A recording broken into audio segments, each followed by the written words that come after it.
stream. We are Erin and Amanda of Level Up Creators and Level Up Creators School. I am our Director of Operations, and Amanda Northcutt is our CEO.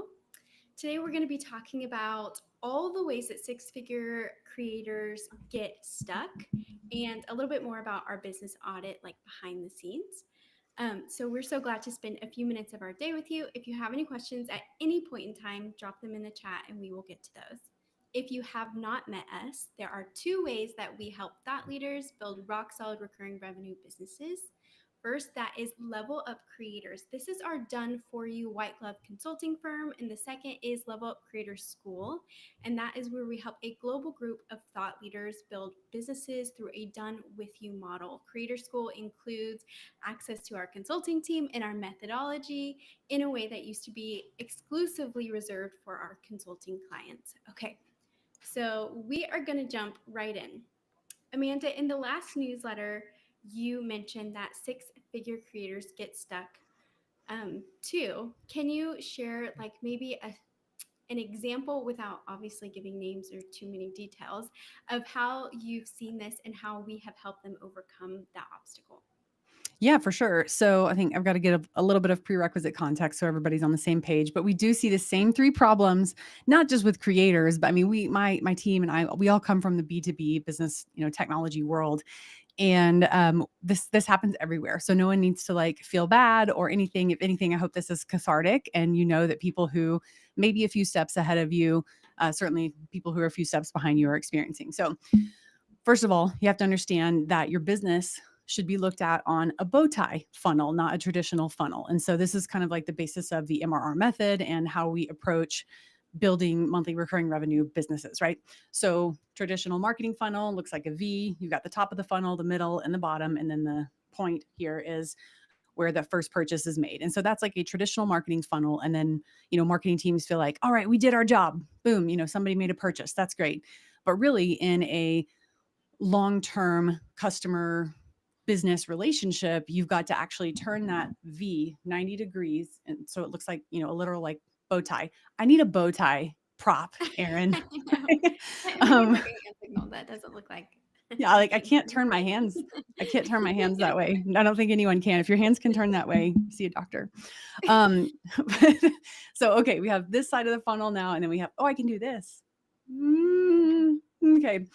So we have the first purchase is made, and then over here on the right side, the relationship is not over at that time. We actually want to continue to provide recurring value in exchange for recurring revenue, right? So we want to have a suite of products and services. I'm talking about like 2 to 5, not, oh my God, do I need 10 things? No, you do not. Please do not do that. That is not a good idea. So these product ladders are built with a great deal of intention. But you want to be able to solve as many problems as you can for the same customer so that you can continue to earn business from that customer that you've worked so hard to earn on the left side of the bow tie over here. And you want them to then tell their friends. And then it's this virtuous cycle of the right types of customers coming into your business. So the first major problem, as we're trying to move as many people as we can, best fit prospective customers through the bow tie and then into right side purchase world, is getting people from social media or from like a live or a podcast or a webinar appearance or paid ads, anywhere people can find you on the internet, getting them from that place to your email list so that you can, quote, own your leads. And that is an enormous challenge, even for our biggest clients. Their social media audiences or their total top of funnel audiences is, truly disproportionately measured. I can't think of the right word, but it's disproportionate to the number of leads that they have, the people in the middle of their funnel whose, ideally first names and email addresses that they have. So we have this like 7-stage funnel methodology where it's a very specific, like guided, beautiful, intentional problem-solving customer journey where we're taking people from they've met you over here on social or podcast or webinar or whatever, or an ad. And then you have given them a really good reason because you are solving a problem of theirs through like a free lead magnet, whether that's your newsletter or a guide or a mini course or a challenge or a drip course, any number of like lead magnet opportunities. But we've got to get that message in front of people on the top of your funnel and get it in front of them the right way, at the right time, to the right person, so that they will get your free thing. And then you have the opportunity to nurture them through your inbox and your top of funnel channels, right? So you've got this like multi-channel access to people, but that's much, much easier said than done, getting people from social top of funnel to email list, right? Yeah. So the next major problem or bucket of issues that we see is getting people from the bottom of funnel to making that first purchase. So if people are on your sales page, or if they put whatever you're selling in their cart, or if you're in a high touch sales process, if they've had maybe an intro call and a discovery call, and now you have a proposal out, or even, an SOW, a scope of work, a contract out for their review, and then you just can't quite close the deal. You can't quite move them from the left side of the bow tie to the right. So that is a major, major problem, and every business has that. And so you're not alone, but it is really tricky. And then kind of the third bucket of issues is getting people who are on the right side of your bow tie. They have purchased something for you, which congratulations, if you have people over on the right side, is getting them to then buy something else that earns you recurring revenue, again, in exchange for recurring value. There should be this equitable, ongoing, mutually beneficial relationship. And so your product and service offerings, sometimes it's called an offer ladder, we call it a product ladder or a value ladder. It's what you sell, right? We're trying to get people to buy more of what you sell because you are doing a damn good job of solving their problems, and they have decided to give you some of their discretionary funds in exchange for the solutions that you're providing, not your course, not your group coaching program, not your one-on-one consulting, your solutions. We're purchasing solutions to our problems. So that's an important thing to remember. And that will also help you with your sales as well, as you're not selling this widget, you're selling a fixed something or other, or, a problem, you're solving a problem. So those are the three problems that we see in every business, no matter who they are, no matter how successful they are. You can always stand to improve your conversion rates across your funnel, and no one is at 100%. So there's always room for improvement. Yeah. So to pick you up back off of that, are there any common reoccurring like blind spots that you see that fairly successful creators have? Oh yeah. Oh my gosh. We all have blind spots. I mean, I have blind spots too. It's like having people, I have wildly intelligent people like yourself on my team who can come in and like fill those blind spots, and then have a mentor and things like that. And so if you don't have somebody looking into your business, it's really, really hard to see the blind spots. But my gosh, they're everywhere. They fall into those three buckets for sure. They fall into like customer success or service buckets. Like, hey, this problem has been brought to your attention like 15 times. Fix it, you know? Or have you gone in and looked at your quantitative numbers? Like, are you able to track your funnel metrics? Or do you have, literal blindness into what the hell's going on in your business from a quantitative perspective? So yes, we all have those. And usually they're fairly simple. I mean, we work with like extremely emotionally intelligent clients as well. And so like people are aware that they have blind spots, and, are approaching their work with us with a growth mindset. And so being open to, you don't know everything, because no one does, is an important way to approach optimizing your business for sure. Yeah. So we normally always work with well-established experts who have like fairly large audiences and proven offers. What has surprised you the most about any of the structural gaps that you have found in some of these businesses?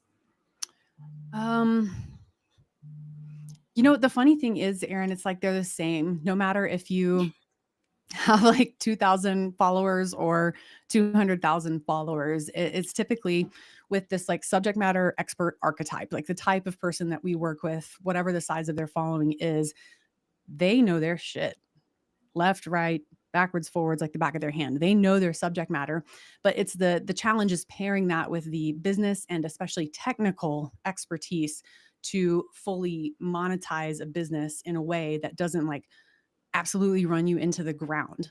And people usually come to us after they're like, "Oh, I hired this contractor for this and this contractor for this." And I was sitting, I had drinks with a woman last night, who lives here in Fort Collins, which is super cool, and started talking about, we had a great business conversation. And, she is a subject matter expert, brilliant, 20 years of experience. And she's trying to make a very significant pivot, and it's the same stuff. It's like, I have no idea how to build a presence online, an online business, what the technology is, what the hell's a funnel? What are you talking about with this bow tie thing? What's a customer journey? How do you make it all fit together? And if you are putting together like all of these disparate contractors who have different opinions because they have different experience, I'm not like discounting anyone's opinion or personal experience in any way, but when you got too many cooks in the kitchen and you're getting too much advice from too many people, it is confusing, almost always contradictory on some level. And it just makes people go, like, I cannot do this. It is so overwhelming. Our brains just stop, right? We get into that fight, flight, or freeze space. But if you have, people with a demonstrable track record of success and they can handle everything for you, and you are getting a like single congruent message and you are on like a linear path, my gosh, is it so much easier to learn and understand and to be less overwhelmed. And so everybody kind of has the same problems, which is pretty interesting. It's been an interesting learning for us over the last, year and a half, right? So this Friday, we are officially going to be handing over our participants' business audits. Could you Yes. give us a little like behind the scenes of what it takes and what like we put into these business audits? Yeah, absolutely. I'm going to pull, they're all right here in front of me. Okay, so the first step in the MRR method is the audit. It is like level setting. Let's figure out where things stand right now, because if you don't have a good idea of that, it's very, very hard to make unignorant consultative suggestions, right, for moving forward. So the audit is just like here's sort of the state of your business. Here's the state of the union for you right now. And these suckers take 20 to 25 hours each. They are incredibly labor intensive. And it's a balancing act to try and determine, what all we end up including in these, and actually like sharing with our clients, because it can be so unbelievably overwhelming. And so basically we start with like an overview of findings. And so it's the TLDR. If everything below here is way too much, you can get the big picture here. And then a really important piece of what we do with our clients, because the accelerator is a 7-month process. It's a long process, and we don't relaunch products and services and new funnels and new websites and all that kind of stuff until month 4. And so a very significant portion of the audit is a quick wins section where everybody gets like 3 to 7 quick win suggestions and then instructions on how to carry out those quick wins. And so everybody in this cohort is getting one-on-one sales coaching from me, and that is already working great. So that's awesome. That's very, very fulfilling. And so there's things that we can do to impact revenue, especially after we do this audit and we get our hands like really dirty in the back of someone's business, like all the technical debt and things that they have. We're getting in there and understanding, like, can we put together the current customer journey? What numbers can we get a hold of? What customer feedback can we get a hold of? And then what's the lowest hanging fruit, right? Like, what is this individual creator, business owner capable of doing now? Who's your current customer? And then what we're seeing, like in terms of customer behaviors, again, from a qualitative and quantitative standpoint. And I mean, I'm like, I could go through all the section headings. I mean, it's like a beast. I'm using Notion, and there's like 20 section little 24 Toggles sections. under the main toggle, under another toggle. Yeah. And so it's just like what's going on. And we're sort of translating that into the Level Up Creators methodology, our MRR method. We've got like a bow tie plotted for everyone, all the metrics we can get a hold of. And again, we're trying to like reverse engineer what is going on, and in a way that will translate. So we have sort of like, here's where we were when we started. And then we're using this same sort of language and methodology to get to where we're going. So what are you selling? How are you selling it? How's it going? And just pricing structure, legal and brand protection stuff, lifestyle alignment, because that's a big deal. And then next step, so people always know what to expect. But it's a huge beast to take that much information and distill it down to something that is just 24 sections, honestly. And so we're a very thorough, leave no stone untouched shop. And so we're not lazy about things. Like, we're the ones who are willing to show up and do the hard work and are cool with that. Yeah. And if you can answer this last question very quickly. So many of the creators that we work with, they're successful by traditional metrics. what made them decide they needed a guide or help Hmm. instead of continuing to do it on their own? Ooh, that's a good one. That's a little bit of a thinker too. Um, Off the top of my head, they were sort of having like an identity crisis. Like this is maybe, I'm in the latter half, if not latter third of my career for sure. And what I'm doing isn't working. I'm very frustrated. I either I want to maybe leave my current arrangement and step out on my own. And I like don't have a path toward that because again, I'm a subject matter expert, but not a technical marketing, sales, retention, and all that kind of expert. And so, yeah, being at a crossroads and knowing that help is required to come in because they're feeling so much pain trying to do this on their own. Um, and the guaranteed results is a huge, huge piece of it. Like our offer for the accelerator is undeniably compelling because you are paying a fixed amount for a fixed outcome. And so you can just do the calculation and be like, oh, that makes a lot of sense. And so I think it's just people being stuck, feeling a lot of pain and not knowing what to do next, and being frankly tired of like trying to piece together all Yeah. these different contractors and, do this on a small budget or anything like that. It's just like, oh my gosh, I've tried everything and I'm so tired. Or I heard you guys are awesome and I don't want to go try everything and beat my head up against the wall like that. Please just help me now.